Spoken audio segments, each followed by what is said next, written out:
সংস্কারকে ব্যভিচারের সাথে তুলনা করে জনৈক রসিক ব্যক্তি বলেছেন, যারা ব্যভিচার করে তারা কখনো এর সম্পর্কে উচ্চবাচ্য করে না, আর যারা পারে না তারাই এই নিয়ে ফরফর করে। যারা সংস্কার করে তারাও এর সম্পর্কে বড়াই করে না, যারা সংস্কার করতে পারে না তারাই এর সম্পর্কে হইচই করে। নৈতিক দিক থেকে অবশ্যই সংস্কার ও ব্যভিচারের মধ্যে কোনো সাদৃশ্য নেই। ব্যভিচার গর্হিত আর সংস্কার হলো বাঞ্ছিত। তবু ব্যভিচার ও সংস্কার দুটোই হলো সামাজিক দিক থেকে অত্যন্ত অপ্রিয়। এই ধরনের অপ্রিয় কাজ অতি দ্রুত সারতে হয়। ঢাকঢোল পিটিয়ে করতে গেলেই বিপত্তি দেখা দেয়। সংস্কার শব্দের আবিধানিক অর্থ হল পতিত অবস্থা হতে মুক্তি। বিবর্তনের সাথে সাথে যে রাষ্ট্র ব্যবস্থায় পরিবর্তন হয় না, সেখানেই অধঃপতন দেখা দেয়। প্রখ্যাত দার্শনিক এডমন্ড বার্ক যথার্থই বলেছেন, A state without the means of some change is without its means of conservation. অর্থাৎ যে রাষ্ট্রে কোনো পরিবর্তনের ব্যবস্থা নেই তার সংরক্ষণের কোনো উপায় নেই। যে কোনো রাষ্ট্র কাঠামোতে সময়ে সময়ে পরিবর্তন অত্যাবশ্যক হয়ে দাঁড়ায়, কিন্তু বেশিরভাগ ক্ষেত্রেই এসব পরিবর্তনের অনিবার্যতা অগ্রাহ্য করে স্থিতাবস্থা বজায় রাখার চেষ্টা করা হয়। পরিবর্তনের সাথে সামঞ্জস্যপূর্ণ ব্যবস্থা গ্রহণের ব্যর্থতাকে মার্কিন অর্থনীতিবিদ মনসুর অলসন একটি সামাজিক ব্যাধি হিসেবে চিহ্নিত করেছেন। এ রোগের তিনি নাম দিয়েছেন ইনস্টিটিউশনাল স্ক্লারোসিস বা প্রাতিষ্ঠানিক কঠিনীভবন। কঠিনীভবন বা স্ক্লারোসিস রোগে অঙ্গ প্রত্যঙ্গ কঠিন হওয়ার ফলে বিকল হয়ে যায়। তেমনি প্রাতিষ্ঠানিক কঠিনীভবন হলে রাষ্ট্র ব্যবস্থাতে বিভিন্ন কর্মকাণ্ড অচল হয়ে পড়ে। অলসনের ভাষায় প্রাতিষ্ঠানিক কঠিনীভবনের চিহ্ন হল that slows its adoption to changing circumstances and technologies, অর্থাৎ যা পরিবর্তনশীল পরিস্থিতি ও প্রযুক্তির সাথে রাষ্ট্র কাঠামোর সমন্বয় বিলম্বিত করে। ব্যক্তি জীবনে স্ক্লেরোসিস বিধাতার অভিশাপ। সমাজের ক্ষেত্রে প্রাতিষ্ঠানিক কঠিনীভবন মানুষের সৃষ্টি।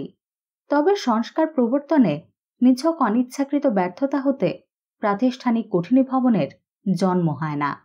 অনেক সময় সংস্কারের প্রয়োজনীয়তা বুঝতে দীর্ঘ সময় লাগে, আবার অনেক সময় সমস্যার প্রকৃত সমাধান নিয়ে মতবিরোধ দেখা দেয়। বিশেষ করে রাজনীতিবিদরা নতুন কোনো ধারণা সহজে গ্রহণ করতে চায় না। একজন মার্কিন রাজনীতিবিদ এর সন্দেহ সুন্দরভাবে প্রকাশ করেছেন, There are two areas where new ideas are terribly dangerous: economics and sex. By and large, it's all been tried, and if it's new, it's probably illegal or dangerous or unhealthy. অর্থাৎ দুটি ক্ষেত্রে নতুন ধারণা অত্যন্ত বিপজ্জনক: অর্থনীতি ও যৌন জীবন। মোটামুটি সবই করে দেখা হয়েছে।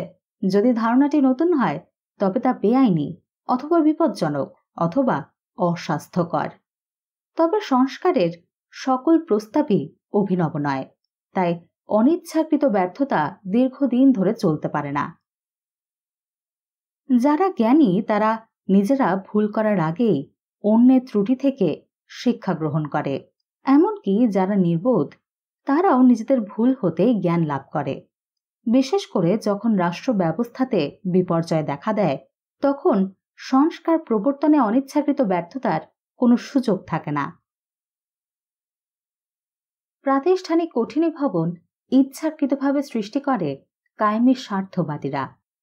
আধুনিক রাষ্ট্রের ভাগ্যবিধাতা শাসকরাও নয়, জনগণও নয়। এ রাষ্ট্রযন্ত্র নিয়ন্ত্রণ করে বিশেষ স্বার্থের গোষ্ঠীসমূহ। অর্থনীতিবিদ অলসন এসব গোষ্ঠীকে আখ্যায়িত করেছেন বন্টনমূলক জোট হিসেবে, অর্থাৎ ডিস্ট্রিবিউশনাল কোয়ালিশন। এদের উদ্দেশ্য সমাজের কল্যাণ নয়, আত্মকল্যাণ। এরা উৎপাদন বাড়াতে চায় না, বন্টন ব্যবস্থায় নিজেদের বখরা বড় করতে চায়। এই ধরনের স্বার্থগোষ্ঠীর মধ্যে রয়েছে শিল্পপতি ও ব্যবসায়ীদের জোট, পেশাদারদের সমিতি এবং কর্মচারী ও শ্রমিকদের ট্রেড ইউনিয়ন। যে কোনো সংস্কার প্রবর্তিত হলেই কোনো না কোনো বন্টনমূলক জোটের স্বার্থ হুমকির সম্মুখীন হয়। কোনো গোষ্ঠী তাদের স্বার্থের ব্যাপারে আদৌ কোনো আপোষ করতে রাজি নয়। দ্বিতীয় মহাযুদ্ধের সময় লেনিনগ্রাডের রণক্ষেত্রে রুশ সৈন্যরা দেশ মাতৃকার জন্য যে আবেগ ও ঐকান্তিকতা নিয়ে যুদ্ধ করেছিল তার চেয়ে অনেক বেশি হিংস্রতা নিয়ে সংস্কারের বিরুদ্ধে লড়ে চলেছে কায়েমি স্বার্থবাদীরা। গত 50 বছর ধরে একদিকে রাষ্ট্রের কর্মপরিধি সম্প্রসারিত হয়েছে, অন্যদিকে বন্টনমূলক জোটের সংখ্যা বেড়েছে। সরকারি কর্মকর্তাদের সমিতি থেকে বণিক সমিতি, পেশাদারী সংগঠন হতে শ্রমিক ইউনিয়ন, সর্বত্রই বিশেষ স্বার্থ গোষ্ঠীর কালো হাত থাবা বাড়িয়েছে। এর ফলে রাষ্ট্রের সংস্কার বাস্তবায়নের ক্ষমতা হয়েছে অত্যন্ত সীমিত। অন্যদিকে সংস্কারের গুরুত্ব ক্রমেই বাড়ছে। প্রথমত, বিশ্বব্যাপী অর্থনৈতিক অবস্থাতে ঘটছে আমূল পরিবর্তন। স্নায়ুযুদ্ধে কোনো বিজয়ী বা বিজিত নেই। স্নায়ুযুদ্ধের অবসানে শুধু তথাকথিত সমাজতান্ত্রিক অর্থব্যবস্থায় তিরোহিত হয়নি, সাথে সাথে ধ্রুপদী পুঁজিবাদী ব্যবস্থাও বাতিল হয়ে গেছে। পুঁজি নয়, জ্ঞানই হচ্ছে নতুন বিশ্বায়িত ব্যবস্থায় ক্ষমতার মাপকাঠি। এই নতুন ব্যবস্থায় পুরনো দিনের নীতিসমূহ অনুপযোগী হয়ে পড়েছে। কাজেই প্রচলিত অর্থ ব্যবস্থাতে ব্যাপক সংস্কারের প্রয়োজন রয়েছে। দ্বিতীয়ত, বিশ্বের বেশিরভাগ রাষ্ট্রেই আর্থিক সংকট দেখা দিয়েছে। রাষ্ট্রের আর্থিক ঘাটতি অবশ্যই নতুন কোনো ঘটনা নয়। বিখ্যাত অর্থনীতিবিদ স্যার জন হিক্স যথার্থই লিখেছেন, If there is one thing about kings, if there is one general thing about them, which we seem to learn from history books, it is more often than not they were hard up.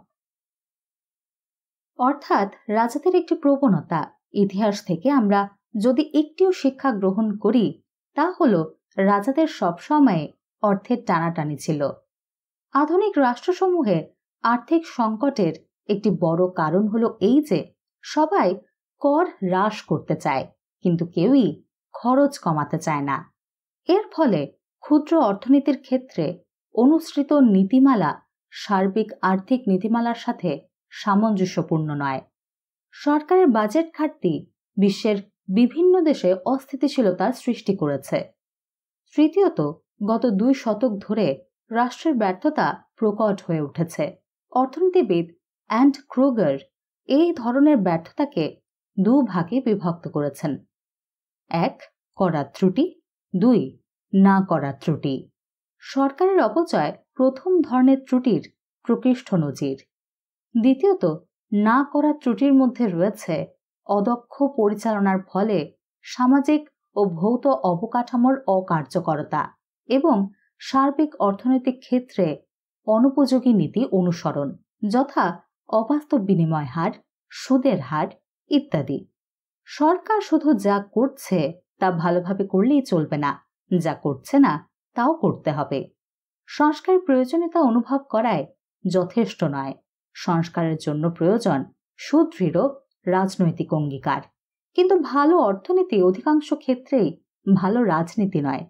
যে ধরনের সংস্কার ভোটারদের আকৃষ্ট করে না, সেই ধরনের সংস্কার রাজনীতিবিদদেরও আশীর্বাদ লাভ করে না। রাজনীতিবিদদের পক্ষে সংস্কার সম্ভব নয়। সংস্কারের জন্য প্রয়োজন বিজ্ঞ রাষ্ট্রনায়কের। রাজনীতিবিদদের চিন্তা আগামী নির্বাচনে সীমাবদ্ধ। একমাত্র বিজ্ঞ রাষ্ট্রনায়কই ভবিষ্যৎ প্রজন্ম নিয়ে চিন্তা করতে অভ্যস্ত। রাজনৈতিক ও অর্থনৈতিক সংস্কার অন্ধকারে ঝাঁপ দেওয়ার মতো অনিশ্চিত। সংস্কারের নিশ্চিত সাফল্যের কোনো অব্যর্থ দাওয়াই নেই। দীর্ঘদিনের পুঞ্জীভূত অনাচার ও অব্যবস্থা রাতারাতি দূর করার কোনো উপায় নেই। তাই সংস্কারের পক্ষে জনমত সৃষ্টির জন্য বিজ্ঞ রাষ্ট্রনায়কদের স্বেচ্ছায় এগিয়ে আসতে হবে। যেখানে বিভিন্ন স্বার্থ গোষ্ঠীর মধ্যে অবিশ্বাস ও সংঘাত বেশি, সেখানে প্রয়োজন সৃজনশীল রাজনৈতিক নেতৃত্বের। অর্থনীতিবিদ আর্নল্ড সি হারবার্গার এ ধরনের নেতৃত্বকে অর্থনৈতিক নীতিবীর বলে আখ্যায়িত করেছেন। এই ধরনের বীরগণ তাঁদের বিশ্বাস, সংকল্প ও সাহসিকতায় উজ্জীবিত হন। এরা রাজনৈতিক আত্মহত্যাকে ভয় করেন না। এরা জানেন যে সংস্কারের ক্ষেত্রে যারা বীজ বপন করে তারা সবসময় ফল ভোগ করতে পারে না। কাজেই ফল ভোগ করা বড় কথা নয়, গাছ লাগানোই হলো সবচেয়ে পবিত্র দায়িত্ব। যুক্তিশীল লোকের পক্ষে এই ধরনের সংস্কারক হওয়া সম্ভব নয়। একমাত্র দুঃসাহসী লোকদের পক্ষেই সংস্কার করা সম্ভব। জর্জ বার্নার্ড শ ঠিকই বলেছেন, "The reasonable man adapts himself to the world. The unreasonable one persists in trying to adapt the world to himself. Therefore, all progress depends on the unreasonable one." অর্থাৎ যুক্তিবাদী লোক নিজেকে বিশ্বের সাথে খাপ খাইয়ে নেয়, কিন্তু অযৌক্তিক লোক বিশ্বকে তার সাথে খাপ খাওয়ানোর চেষ্টা করে। সুতরাং সকল প্রগতি অযৌক্তিক লোকের উপর নির্ভরশীল। স্বাভাবিক পরিবেশে এই ধরনের নেতৃত্ব পাওয়া যায় না। সাধারণত বৈদেশিক আক্রমণ ও মারাত্মক অর্থনৈতিক সংকটের পরই এ ধরনের নেতৃত্ব উদ্ভব হয়। অবশ্যই সনাতন আমলাতন্ত্রের পক্ষে সংস্কারের নেতৃত্ব দেওয়া সম্ভব নয়। আমলাতন্ত্রের কোথাও কোথাও অর্থনৈতিক নীতিবিদ লুকিয়ে থাকলেও সামগ্রিকভাবে আমলাতন্ত্র নিজেই প্রচলিত ব্যবস্থার সুবিধাভোগী। অনেক ক্ষেত্রে এরাই ইচ্ছা করে অর্থনৈতিক ও রাজনৈতিক জীবনে অব্যবস্থা সৃষ্টি করেছে। এরা নিজেদের উদ্যোগে এসব অব্যবস্থা দূর করতে চাইবে না। তবে শুধু আমলাতন্ত্রই সংস্কারের প্রধান প্রতিবন্ধক নয়। প্রতিটি সংস্কারেই কেউ না কেউ লাভবান হয়, আবার কেউ না কেউ ক্ষতিগ্রস্ত হয়। কিন্তু সংস্কার সম্পূর্ণ হওয়ার আগে কার মুনাফা হবে আর কার লোকসান হবে তা নির্ণয় করা সম্ভব নয়। তাই সংস্কার সম্পর্কে সকলের মনে থাকে সন্দেহ। যেখানেই লাভ ও ক্ষতির প্রশ্ন রয়েছে সেখানেই সংস্কার প্রক্রিয়া নিয়ে এক পক্ষ অপর পক্ষকে ধ্বংস করার জন্য সংগ্রাম শুরু করে। এই ধরনের সংগ্রামে কোনো কোনো সময় এক পক্ষ অপর পক্ষকে পর্যুদস্ত করে, আবার কোথাও কোথাও দুপক্ষের মধ্যে আপোষ হয়। কিন্তু পরস্পর বিরোধী স্বার্থের মধ্যে সংঘর্ষের ফয়সালা হওয়ার আগে সংস্কার বাস্তবায়ন সম্ভব হয় না। সংস্কার যত বিলম্বিত হয় সংস্কারের পরিধি হয় তত ব্যাপক। উন্নয়নশীল দেশসমূহে সংস্কারের মূল ক্ষেত্রসমূহ নিম্নরূপ: ক. সরকারের আয় ও ব্যয়ের মধ্যে সামঞ্জস্য বিধানের লক্ষ্যে ভর্তুকি সহ ব্যয় হ্রাস ও রাজস্ব আদায় বৃদ্ধি। খ. সরকারের আয়তন হ্রাস এবং প্রশাসনিক সংস্কার। গ. আর্থিক খাত সংস্কারের মাধ্যমে ব্যাংক ও অব্যাংক আর্থিক প্রতিষ্ঠানের ক্ষেত্রে সরকারের হস্তক্ষেপ বন্ধ করা, প্রতিযোগিতা নিশ্চিত করা এবং স্বাধীন কেন্দ্রীয় ব্যাংকের মাধ্যমে এইসব প্রতিষ্ঠানের সুষ্ঠু তত্ত্বাবধান। ঘ. রাষ্ট্রায়ত্ত প্রতিষ্ঠানসমূহের বেসরকারীকরণ এবং পণ্য ও সেবার মূল্যের উপর রাষ্ট্রের নিয়ন্ত্রণ তুলে দেওয়া। ঙ. বাণিজ্য উদারকরণ, অশুল্ক বাধা তুলে দেওয়া এবং শুল্কের হার হ্রাস করা। চ. বেসরকারি খাত বিকাশের লক্ষ্যে সরকারের নিয়ন্ত্রণ হ্রাস এবং বিচার ব্যবস্থার সংস্কার। সংস্কারের কৌশল সম্পর্কে দু ধরনের মতবাদ দেখা যায়।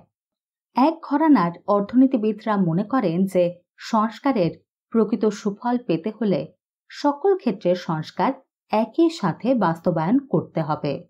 এ ধরনের মতবাদ প্রচণ্ড আঘাত পন্থা বা বিগ ব্যাং অ্যাপ্রোচ নামে পরিচিত। দ্বিতীয় ঘরানার অর্থনীতিবিদরা পর্যায়ক্রমে সংস্কারের পক্ষে। এই ধরনের মতবাদকে ধীরপন্থা বা গ্র্যাজুয়ালিজম হিসেবে চিহ্নিত করা যেতে পারে। প্রচণ্ড আঘাতপন্থার সমর্থকদের মধ্যে রয়েছেন ডেভিড লিপটন, জেফ্রে স্যাক্স, অ্যান্ডার্স অ্যাসল্যান্ড, এন্ড্রু বার্গ প্রমুখ। এরা বিশ্বাস করেন যে বিচ্ছিন্ন সংস্কার কখনো ফলপ্রসূ হয় না। সকল ক্ষেত্রে সংস্কার একই সাথে শুরু করতে হবে এবং স্বল্পতম সময়ে সম্পূর্ণ করতে হবে। এরা মনে করেন যে উপর থেকে অতর্কিতে ক্ষিপ্রতার সাথে সংস্কার চাপিয়ে দিতে হবে। অর্থনীতিবিদ জন রবিনসনের মত, এরাও বিশ্বাস করেন যে অর্থনীতির প্রথম সবক হল অর্থনীতিতে সবকিছুই অন্য সবকিছুর উপর নির্ভর করে। এরা বিশ্বাস করেন যে এক খাতের সংস্কার অন্য খাতের সংস্কারের পরিপূরক। তাই অর্থনীতির এক খাতের সাফল্য অন্য খাতকে উজ্জীবিত করে এবং এক খাতের ব্যর্থতা অন্য খাতে সংক্রমিত হয়। এই ঘরানার অর্থনীতিবিদদের দ্বিতীয় যুক্তি হল সংস্কারের সাফল্যের একটি আবশ্যিক শর্ত এই যে জনগণকে সরকারের সংস্কার বাস্তবায়নের অঙ্গীকার সম্পর্কে আস্থাশীল হতে হবে। যদি এই ধরনের ধারণা জন্মে যে গৃহীত সংস্কার সমূহ পরিত্যক্ত হতে পারে, তবে কেউই সংস্কারকে সমর্থন করতে চাইবে না। শুধুমাত্র ব্যাপক ও দ্রুত সংস্কারই জনমনে আস্থা সৃষ্টি করে। তৃতীয়ত, এই মতবাদের সমর্থকেরা মনে করেন যে সংস্কার প্রক্রিয়া যত বিলম্বিত হবে, সংস্কার শত্রুরা ততই মরিয়া হয়ে সংস্কার প্রতিহত করার চেষ্টা করবে। একমাত্র প্রচণ্ড আঘাতের মাধ্যমে সংস্কারের বিপক্ষে রাজনৈতিক বিরোধিতা নিষ্ক্রিয় করা সম্ভব। প্রচণ্ড আঘাতপন্থীদের বক্তব্য পড়লে মোল্লা নাসিরউদ্দিনের একটি গল্প মনে পড়ে যায়। মোল্লা নাসিরউদ্দিন এক বাড়িতে কিছুদিন চাকরের কাজ করেছিলেন।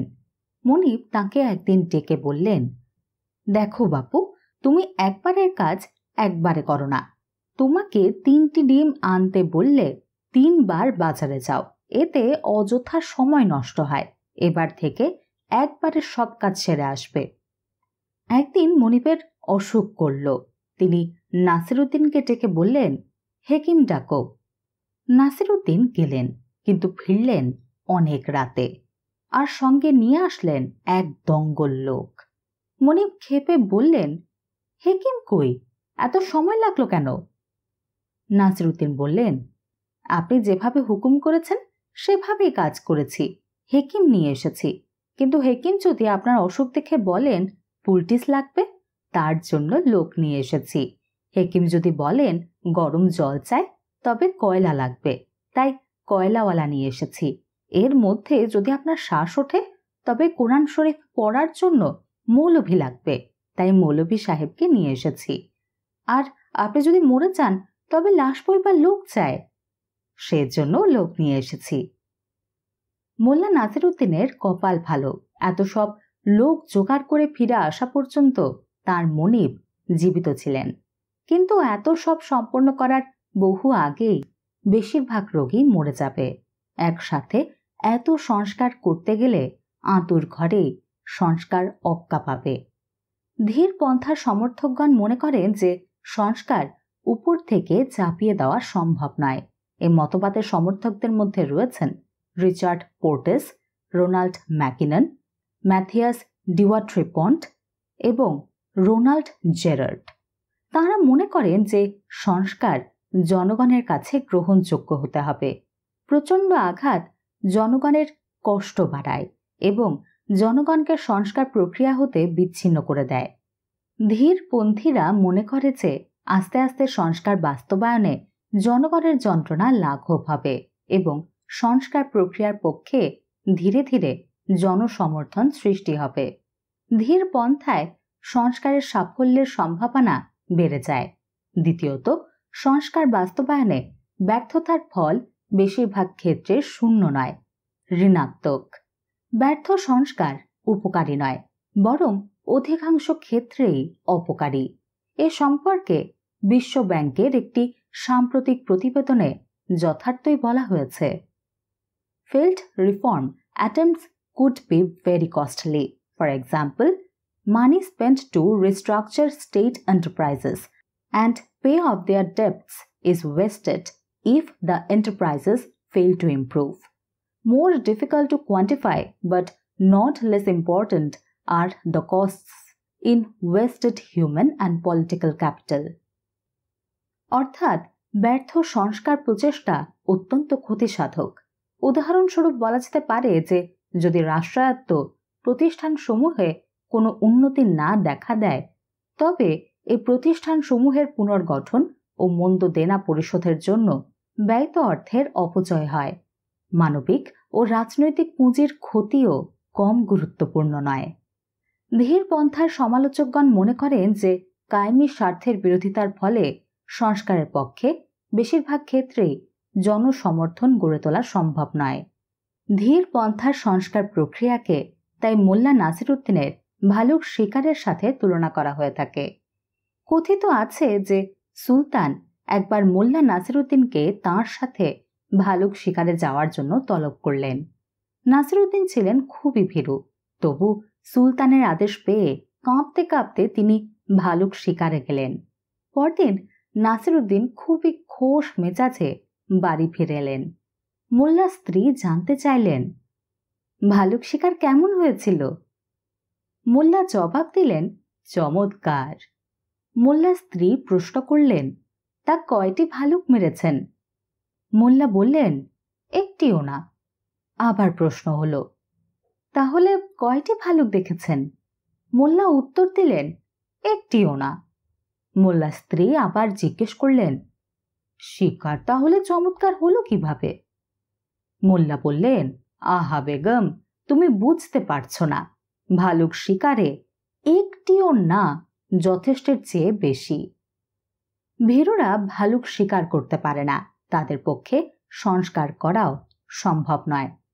আসলে প্রচণ্ড আঘাতপন্থী ও ধীরপন্থীদের বিতর্ক বিভ্রান্তিমূলক। কোথাও সকল সংস্কার একসাথে বাস্তবায়ন সম্ভব নয়। অনেক ক্ষেত্রে এক পর্যায়ের সংস্কার সম্পন্ন না হলে পরবর্তী পর্যায়ের সংস্কার বাস্তবায়ন সম্ভব হয় না। সংস্কার সব ক্ষেত্রে রাতারাতি বাস্তবায়ন সম্ভব নয়। সংস্কার করতে সময় লাগবেই। পক্ষান্তরে ধীরপন্থার লক্ষ্য সংস্কারের ক্ষেত্র সীমাবদ্ধ করে রাখা নয়। প্রয়োজনীয় সকল ক্ষেত্রে যথা সময়ে সংস্কার না করলে সংস্কারের সুফল কখনো পাওয়া সম্ভব নয়। এই দৃষ্টিকোণ থেকে সংস্কারের মূল সমস্যা হল কোন সংস্কার আগে বাস্তবায়ন করা হবে এবং কোন সংস্কার পরে বাস্তবায়ন করা হবে তার পরম্পরা বা সিকোয়েন্স নির্ণয় করা। পরম্পরা নির্ধারণের পদ্ধতি সম্পর্কে দুটো মতবাদ দেখা যায়। একটি মতবাদের বক্তব্য হল সহজ সংস্কার হতে শুরু করে দুরূহ সংস্কার করতে হবে। এ মতবাদ কৌশলগত ছিটমহল পদ্ধতি বা স্ট্র্যাটেজিক এনক্লেভ হিসেবে পরিচিত। দ্বিতীয় মতবাদের বক্তব্য হল এই যে খাতের সংস্কার করলে বেশি লাভ হবে সে খাতেই সংস্কার শুরু করতে হবে। বাস্তবায়নের সুবিধা বড় কথা নয়, অর্থনৈতিক গুরুত্বই হবে সংস্কারের খাত নির্বাচনের মাপকাঠি। এই মতবাদ সম্ভব শ্রেষ্ঠ পরম্পরা ভিত্তিক পদ্ধতি বা অপটিমাম সিকোয়েন্সিং নামে পরিচিত। কৌশলগত ছিটমহল পদ্ধতিতে সংস্কারের মূল বক্তব্য হল এই যে উন্নয়নশীল দেশসমূহে প্রশাসনিক ব্যবস্থা অত্যন্ত দুর্বল। এই ধরনের প্রশাসনের পক্ষে সব এলাকায় একসাথে সংস্কার সম্পূর্ণ করা সম্ভব নয়। তাই যেখানে বাস্তবায়ন সহজ সেখানেই সংস্কার শুরু করতে হবে। এই কৌশলের দুটো সুবিধা রয়েছে। প্রথমত, নির্বাচিত এলাকাতে সংস্কার শুরু করলে সংস্কারের সাফল্যের সম্ভাবনা বেড়ে যায়। সংস্কারের সাফল্য আত্মবিশ্বাস সৃষ্টি করে এবং ভবিষ্যতে সংস্কারের পথ সুগম করে। দ্বিতীয়ত, কৌশলগত ছিটমহলে সংস্কার শুরু করলে সংস্কার বাস্তবায়নে যেসব ত্রুটি দেখা যায় তা দূর করা সহজ হয়। একসাথে বেশি ভুল করলে শুধরানো সহজ হয় না। এই পন্থার দুর্বলতা দুটো। প্রথমত, এই পন্থা অনুসারে সংস্কার বাস্তবায়ন যেসব এলাকাতে সহজ সেসব এলাকাতেই সীমাবদ্ধ থাকে। এর ফলে প্রথম প্রজন্মের সংস্কারের পর দ্বিতীয় বা পরবর্তী প্রজন্মের সংস্কারের জন্য আদৌ কোনো উদ্যোগ নেওয়া হয় না। সংস্কার শুধু কৌশলগত ছিটমহলে সীমাবদ্ধ থাকলে চলবে না, সংস্কারকে সমগ্র ভূখণ্ডে ছড়িয়ে দিতে হবে। দ্বিতীয়ত, অর্থনৈতিক দিক থেকে যেসব সংস্কার প্রয়োজন সেসব সংস্কার আগে বাস্তবায়ন করতে হবে। শুধুমাত্র রাজনৈতিক সুবিধার কথা চিন্তা করে সংস্কারের কৌশল নির্ধারণ করা সঠিক হবে না। সম্ভব শ্রেষ্ঠ পরম্পরা ভিত্তিক সংস্কারের সমর্থক হল অর্থনীতিবিদরা। এই কৌশলের মূল বক্তব্য হল বিভিন্ন খাতের সংস্কার পরিপূরক। অর্থনৈতিক দিক থেকে আগে যেসব খাতে সংস্কার প্রয়োজন সেসব খাতে সংস্কার শুরু করতে হবে। এই মতবাদের প্রবক্তারা মনে করেন যে অর্থনৈতিক স্থিতিশীলতা অর্জনের আগে অর্থনীতির উদারকরণ সঠিক হবে না।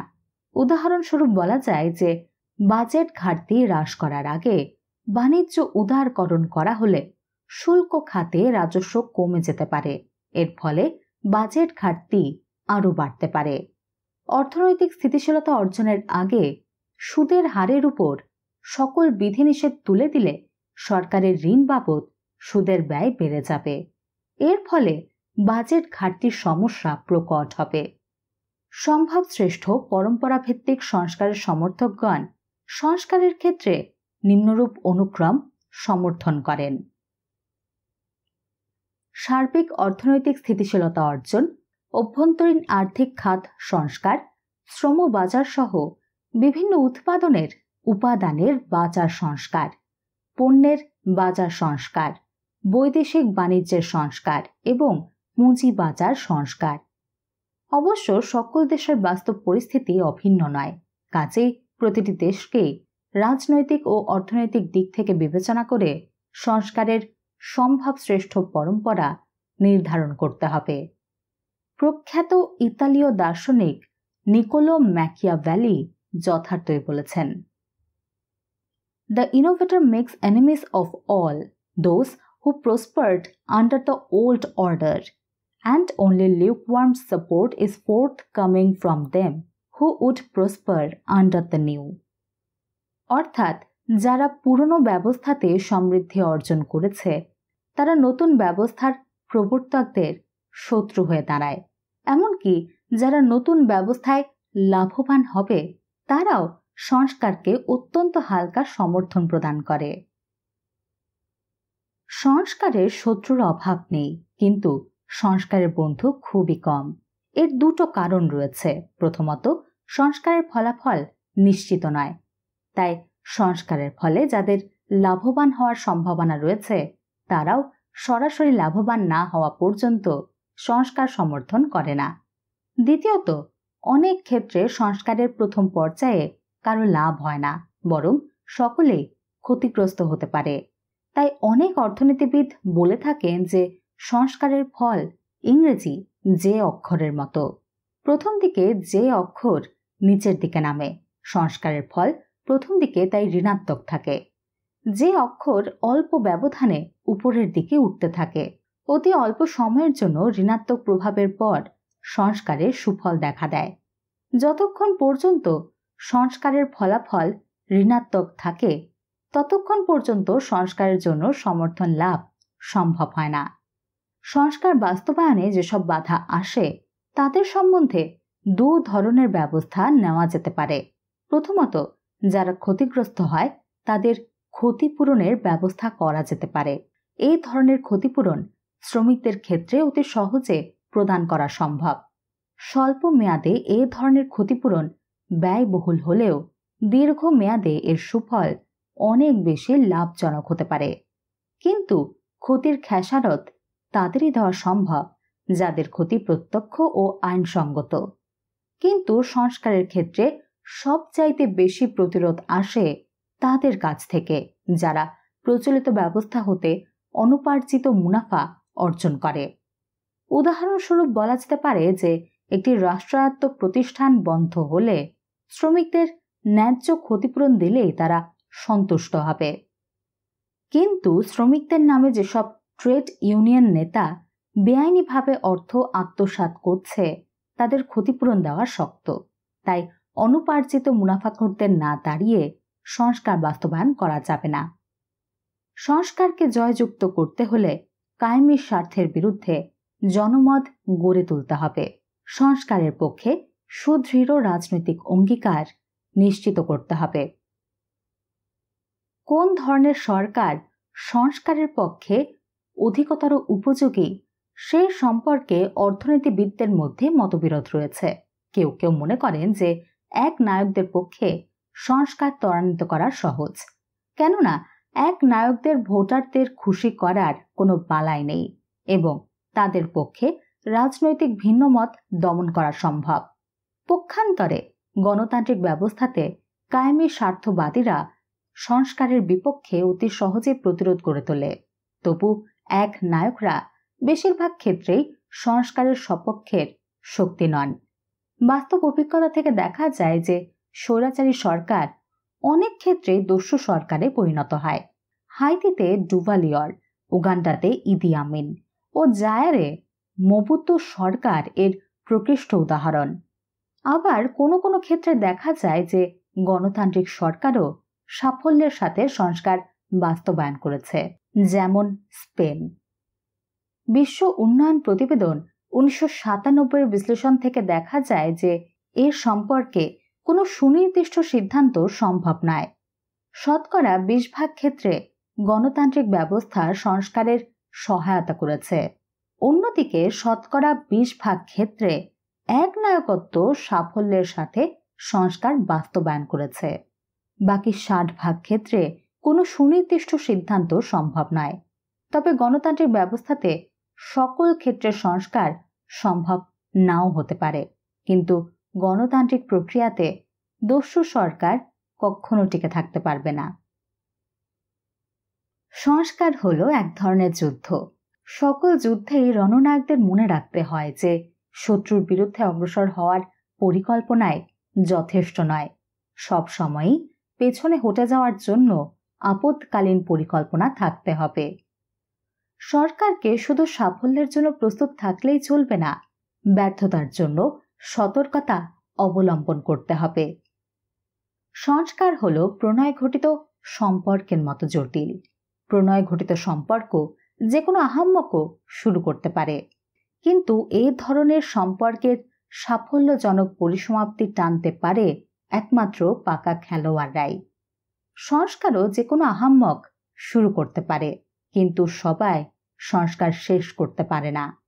যারা সংস্কার করে তারা বাঘের পিঠে চড়ে বসে। যারা সংস্কার শেষ করতে পারে না তাদের অবস্থা নিচের ছড়ার নায়িকার মতো হয়ে দাঁড়াবে।